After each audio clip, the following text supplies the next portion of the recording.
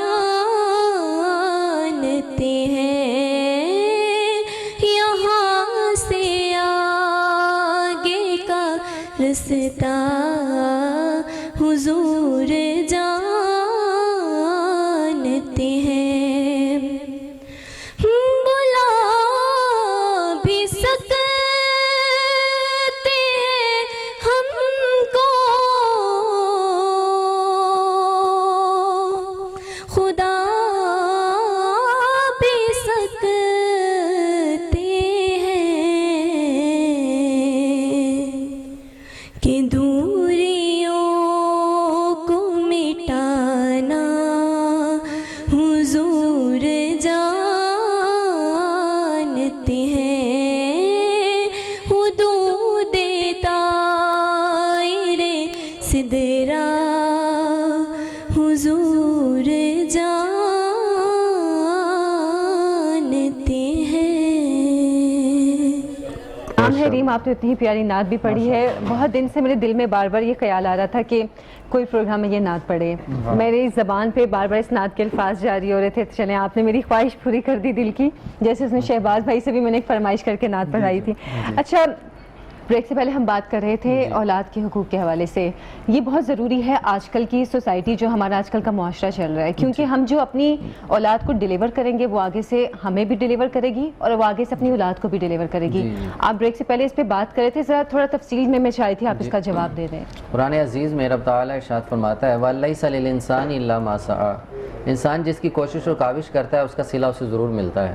دوسرے مقام پہ قرآن مجید میں فرمایا تِلْكَ الْأَيَّامُ نُدَاوِلُهَا بَيْنَ النَّاسِ، یہ دن ہے ہم لوگوں میں پھیرتے رہتے ہیں، آج اگر ہم اپنے والدین کی خدمت کرتے ہیں تو کل کو ہماری اولاد کرے گی، اگر آج ہم بہرا روی کا شکار ہیں تو اس کا صلہ ہمیں بھی ملے گا، اگر آج ہم اپنی آنے والی اولاد کی تربیت اچھی نہیں کر سکے تو اس کا صلہ ہمیں یہ کیا ملے گا کہ ہمیں بھی خواری بیتنا پڑے گی۔ حدیث پاک میں آتا ہے کہ جب والدین دنیا سے چلے جاتے ہیں، ایک والدین کے حقوق کیا ہیں، ہمارے صرف جب تک وہ زندہ ہیں تو ان کی خدمت کی جائے، دنیا سے چلے جائیں تو ان کے لیے دعائے مغفرت کی جائے۔ ہمارا ایک صحابی حاضر ہوئے، یا رسول اللہ میرے والدین، فرمایا اگر حیات ہیں خدمت کرو، یا رسول اللہ دنیا سے چلے گئے، فرمایا ان کے لیے کوئی احصال ثواب کرو۔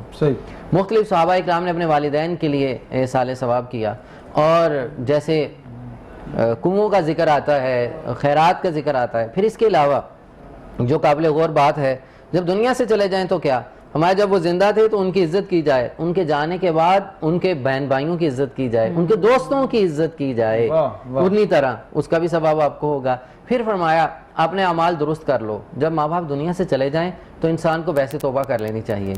ویسے توبہ کیوں کر لینی چاہیے؟ اس کی وجہ یہ ہے کہ ہر پیر کو، اور ایک جمعرات کے حوالے سے بھی ہے، تمہارے نامہ اعمال تمہارے ماں باپ کو پیش کیے جاتے ہیں۔ جو گناہ انسان کرتا ہے نامہ اعمال ماں باپ کے سامنے دیا جاتا ہے، اور قبر والوں کے سامنے پورے برزخ کے جتنے لوگ ہیں اس کے ہمسائے میں قبور والے، ان کے سامنے نامہ اعمال پڑھ کے سنایا جاتا ہے، یہ 8 دن کی رپورٹ ہے تمہارے اولاد کی، تم نے یہ تربیت کی ہے۔ اگر وہ گناہ ہوں گے وہ منہ چھپاتا ہے، وہ قبر میں چھپتا ہے، وہ انکار ہی ہوتا ہے کہ نہیں یہ میری اولاد نہیں ہے، کیونکہ یہ جو لکھ رہے ہیں کرامن کاتبین، ان سے تو کوئی چیز مخفی نہیں ہے، تو قبر میں پھر جا کے ان کو جب یہ دیا جاتا ہے وہ شرمندگی کا سبب ہوتا ہے۔ پھر اس کا دوسرا رخ بڑا حسین ہے، ہمارا کہ اگر نیکیاں ہوں گی وہ فخر کرتا ہے، دوسروں کے لیے فخر کرتا ہے، حتیٰ کہ روزانہ کی بنیاد پہ جو ان کے احصال ثواب کیا جاتا ہے، جیسے کہ تلاوت قرآن مجید کا کرنا، ان کے نام کا صدقہ کرنا، ان کے نام کا کسی کو کھانا کھلانا، پھر اسی طرح ان کے نام کا حج اور عمرہ کرنا، تو فرمایا وہ فخر کرتا ہے، حتیٰ کہ وہ اپنے ہمسایوں کو بانٹتا ہے، یہ میرا احصال ثواب آیا ہے۔ حدیث پاک میں آتا ہے قیامت کا روز ہوگا، کچھ لوگ اللہ کی بارگاہ میں آئیں گے والدین، اور ان کا نامہ اعمال جب تولا جا رہا ہوگا وہ کہیں گے مولا یہ نیکیاں تو میں نے کبھی کی ہی نہیں۔ مثال ہے کہ اس نے حج نہیں زندگی میں کیا تھا تو اسے حج کا ثواب دیا جا رہا ہے، یا اللہ میں نے تو زندگی میں میسر ہی نہیں آیا، میں تیرے بیت اللہ کی طرف نہ جا سکا، یا اللہ میں نے تو عمرہ ہی نہیں کیا تو مجھے آج ثواب کیوں ہو رہا ہے؟ میں تمہارے جانے کے بعد جو تو نے اپنے بچوں کی اچھی تربیت کی، انہوں نے تیرے نام پہ عمرہ کیا، ہم تمہیں ثواب دے رہے ہیں، انہوں نے تیرے نام پہ حج کیا، ہم تمہیں ثواب دے رہے ہیں، انہوں نے تیرے نام پہ کوئی چیریٹی، کوئی ویلفیئر، کوئی کام کیا ہے، ہم تمہیں ثواب دے رہے ہیں اللہ کی جانب سے۔ جب نیک اولاد کوئی نیک عمل کرتی ہے تو ثواب ماں باپ کو ہوتا ہے، اگر کوئی گناہ کرتی ہے تو اس کا بھی باس پرس والدین کو ہوتی ہے تو دونوں جانب ہے. ہمیں اپنی اولاد کی ایسی تربیت کرنی چاہیے کہ جانے کے بعد ہمیں یہ فکر نہ ہو کہ ہمارے ساتھ کیا ہوگا اور ہماری اولاد ہمارے ساتھ کیا کرے گی. ہوگا. اور ہمارا ایک سیگمنٹ ہے آج کے وظائف, اس کے اندر ہماری کوشش ہوتی ہے کہ ہم جو ہیں آپ کو یہ بتا سکیں کہ کوئی بھی وظائف ہے بغیر پرمیشن کے آپ نہ پڑھیں, پوچھ کر پڑھیں. اور وظائف کا بتانے کا مقصد یہ کہ لوگ پریشان ہیں, لوگ چاہتے ہیں کہ ہمیں قرآنی آیات سے جو ہے اپنی مشکلات کا حل ہمیں مل جائے, جو ان کی الجھنیں ہیں اس دیتے ہیں تو اس کے الٹ اثرات جب اس پہ آتے ہیں تو توازن کھو بیٹھتا ہے. ہاں صحیح. کھو بیٹھتے ہیں. نہیں تو آپ دیکھ لیں کہ جو بچہ پیدائشی طور پر اس حالت میں ہوگا اس کے ماں باپ کبھی بھی اس کو گھر سے باہر نہیں بھی. بالکل ٹھیک. یہ وہی لوگ ہوتے ہیں جو بس دنیا میں آ کے تو ایسے علموں میں پڑھتے ہیں یا الٹ کوئی علم کرتے ہیں یا کالے علموں میں چلے جاتے ہیں تو نقصان اٹھاتے ہیں, تو پھر یہ کیفیات ہوتی ہیں. تو اس کے لیے سورہ قریش جو ہے اس کو 141 مرتبہ ٹھیک ہے مغرب کی نماز کے بعد پڑھ کے ایسی بیماری والے کو, ویسے جو کافی عرصے سے بیمار ہو اس کو, مطلب ذہنی طور پہ جو بیمار ہے اس کی بات کر رہے ہیں, اس کو آپ یہ پڑھ کے 21 دن پہ لا دیں, انشاءاللہ بفضل تعالیٰ اللہ کی مہربانی سے اسے شفا ملے. جی ٹھیک ہے. اسی طرح سورہ قریش کو دشمن کے شر سے محفوظ رکھنے کے لیے 313 مرتبہ ٹھیک ہے منگل کی رات کو عشاء کی نماز کے بعد اور 12 بجے سے پہلے اس کی تلاوت کریں. اور جس کا تصور ہے, جو دشمن ہے, جس کے شر سے ہم محفوظ ہونا چاہتے ہیں, اس کا مضبوط تصور اپنے ذہن میں رکھیں. ٹھیک ہے. جب تصور مکمل کر لیں, تعداد مکمل ہو جائے, اس کی طرف پھونکیں بفضل تعالیٰ. یہ 7 منگل کر لیں آپ. ٹھیک ہے. 7 منگل کرنے سے مکمل طور پر وہ جب سے ایک اور سوال ہے, دیکھیں آپ نے کہا کہ 7 منگل کریں تو وہ اس سے شر سے جو ہے نا محفوظ ہو جائے گا. اگر کوئی شخص, کیونکہ ہمارے یہاں شرارتی ذہن کے بھی لوگ موجود ہیں اور حاسدین بھی ہیں, اب وہ کسی کا غلط کرنے کے لیے کر دیں کہ یہ جو ہے یہ بندہ زیر ہو جائے, اس کا کام بھی جو ہے نا کچھ نہ رہے, تو وہ اگر کرنا شروع کر دے تو پھر اس کے بھی تو کوئی سائیڈ ایفیکٹ بتائیں نا دیکھنے والوں. نہیں, اس میں یہ ہے کہ جو سورہ قریش سے میں نے آپ کو حوالہ دیا نا, یہ اس سے کسی کا سائیڈ ایفیکٹ نہیں ہے, کسی دوسرے کو ایزا نہیں دیا جا سکتا, اس سے اس کے شر سے محفوظ آپ ہو سکتے ہیں. بالکل صحیح. مطلب نقصان نہیں ہوگا لیکن اس کی برائیوں سے آپ بچ جائیں گے. جی, اس کی برائیوں سے بچ جائیں. اچھا, سورہ قریش کے حوالے سے مجھے بھی یاد آیا, کسی نے مجھے ایک مرتبہ کہا تھا کہ اگر آپ کہیں جا رہے ہوں, کہیں ٹریفک میں پھنس جائیں تو سورہ قریش پڑھنا شروع کر دیں تو آپ وہ آسانی سے نکل جائیں گے. سورہ قریش کے حوالے سے اکثر میں نے اس طرح کے سنی ہیں باتیں. میں اس پہ ایک عرض کرتا ہوں, یاد رکھیں جو وظائف کی دنیا ہے اس کا تعلق کلام مجید سے ہے, اور قرآن ہمیں اس کے حوالے سے کیا رہنمائی کرتا ہے. آقا کریم صلی اللہ علیہ وسلم صحابہ اکرام کو اذکار دیا کرتے, یہ سنت ہے, اس میں دو رائے نہیں ہے, لیکن اس کا مطمع نظر اور اس کی نیت کا فرق ہے. اس پہ قابل غور چیز یہ ہے, تمام اذکار کسی بھی کام کے لیے پڑھنا علماء نے لکھا یہ حرام ہے. کتنا سخت جملہ ہے. اچھا, کسی بھی کام کے لیے پڑھنا, ذکر اللہ کے لیے ہوا کرتا ہے. آپ ذکر کا جو مطمع نظر اور نیت ہے نا, وہ سب سے پہلے یہ ہوگا فاذکرونی اذکرکم, اور پھر فرمایا والا ذکر اللہ اکبر, ذکر اللہ کے لیے وہ بلند ہے. اور نسوا اللہ فانساہم, اللہ کو یاد کیا کرو, اگر نہیں یاد کرو گے رب تمہیں بھی بلا دے گا. اب ذکر کا مطمع نظر جو ہے نا وہ یاد الہیہ ہے, نہ کہ دنیا کے کام. دنیا تو فانی ہے, اس کے کام کے لیے تو ذکر کرنا تو جائز ہی نہیں ہوگا. ہاں, اس سے اگلا مرحلہ کیا ہے, پہلے ذکر کریں عبادت کے لیے, پہلے ذکر کریں اللہ کی یاد کے لیے, بعد میں دعا کریں یا اللہ میں اس مشکل میں ہوں, یا اللہ میں اس پریشانی میں ہوں, اس ذکر کی حلاوت, اس کی برکت, جو تیرا ذکر میں نے بلند کیا ہے اس کے صدقے میری مشکل کو آسان کر دے. اگر آپ صرف یہ نیت کریں گے میں سورۃ قریش پڑھ کے تو میں اس میں سے یہ نکل جاؤں, تو یہ نیت درست کرنا. ہم جو ہے وسیلے کے قائل ہیں. بالکل صحیح. مولانا صاحب آپ بہت بہتر آپ نے بتایا, لیکن جو بات آپ کر رہے ہیں نا کہ جب اللہ کا آپ ذکر کر رہے ہیں, ہم سب سے پہلے کہتے ہیں کہ نماز بہت ضروری ہے. سب سے پہلے تو اللہ کو ہم یاد کرتے ہیں کہ جب ہم نماز پڑھیں گے تبھی ہماری کوئی کامیابی ہے, کامیابی ہوگی. صحیح. دوسرا جو ہم ذکر کر رہے ہیں وہ حق کے لیے کر رہے ہیں, بالکل صحیح, اپنی تکلیف کے لیے کر رہے ہیں, تو کامیابی مالک نے دینی ہے. وہ میرے پاس یا آپ کے پاس کامیابی نہیں ہے, کامیابی مالک کے پاس ہے, مالک نے دینی ہے. اس کو ایک طریقے سے ایک روٹین کے ساتھ اگر آپ پڑھیں, وسیلے کے ہم قائل ہیں, بالکل وسیلہ شامل کر. علامہ صاحب کہنے کا مقصد یہی ہے کہ وسیلے کو شامل کریں. آپ بھی یہی کہہ رہے ہیں کہ نماز کو پابند رکھیں, نماز تو کامیابی کی کنجی ہے. جعفر صاحب بھی کہتے ہیں, علامہ صاحب کہ نماز نہ چھوڑیں.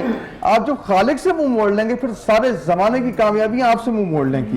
اگر آپ خالق کی طرف آ جائیں گے پھر رزق بھی آپ کو ملے گا, رزق وافر بھی پاس ہوگا, پھر نہ کوئی بندش ہوگی, نہ کوئی الجھن آئے گی, نہ سلطہ, پھر آپ کے آسانیاں ہوگی. جب یہ مشکلیں کیوں آتی ہیں؟ جب خالق سے اپنا رخ موڑ لیتے ہیں, جب دنیا والوں کا بھاجت روا سمجھتے ہیں, تب یہ پریشانیاں آپ کو آتی ہیں. اچھا, میں آپ سے سوال کرنا چاہتا ہوں, ہماری بہن نے ایک سوال کیا کہ اس کو رشتے میں ان کو بندش آ رہی ہے, تو ان کے بارے سے کچھ رہنمائی کر دیں.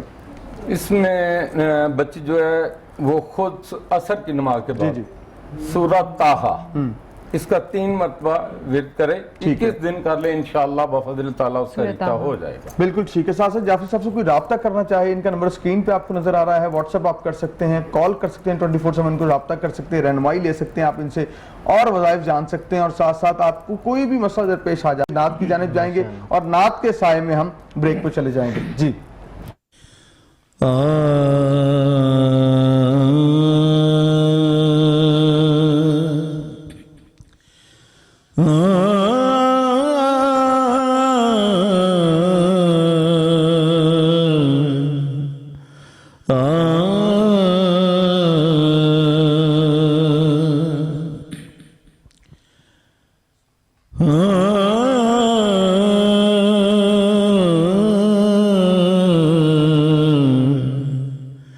ہم گناہگاروں پہ رحمت کا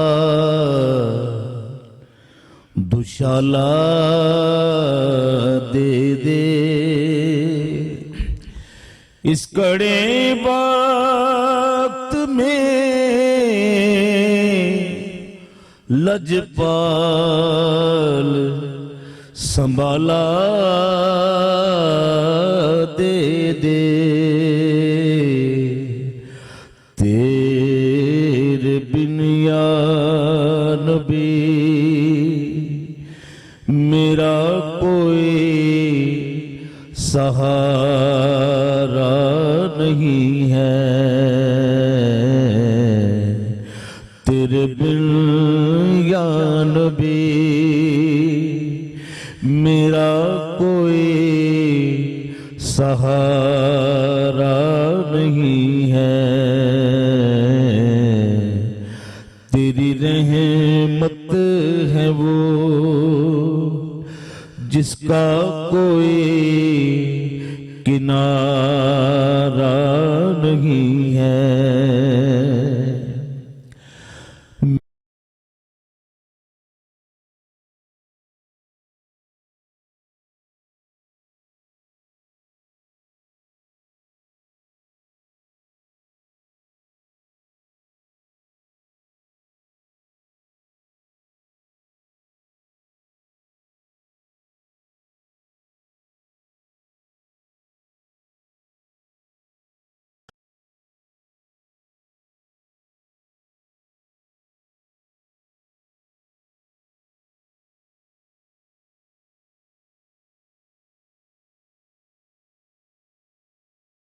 آئیں گے